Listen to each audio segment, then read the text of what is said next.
নামে এরা যে গীতা পাঠ বলে, গীতা পাঠ তো আমরা সবাই বাড়িতে করি যার যখন প্রয়োজন হয়, তার জন্য পাবলিক মিটিং করার কি দরকার আছে?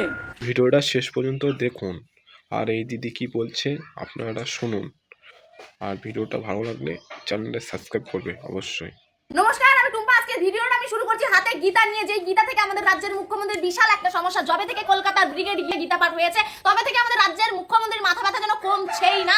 উনি আবার বলছে যে আমাদের প্রত্যেকের বাড়িতে আমরা গীতা পাঠ করি, যখন যার প্রয়োজন হয় সেই প্রয়োজন মতো প্রত্যেকে গীতা পাঠ করে। এটার জন্য পাবলিক মিটিং করার কি দরকার? উনি তো এত উন্নয়ন করেছে, উনি নিজে মুখে বলেছে ওনার মতন উন্নয়ন 14 বছরে গোটা পৃথিবী কেন গোটা বিশ্বেও নাকি কেউ করতে পারেনি। তাহলে পরে এত ঢাকঢোল পিটিয়ে পিটিয়ে এত সভা করার কি দরকার? সামান্য একটা 2 লাখের কাজ উদ্বোধন করতে গেলে 40-50টা ঢাক পিটিয়ে নিয়ে উদ্বোধন করে। এত উন্নয়ন করেছে, এত হুডিং।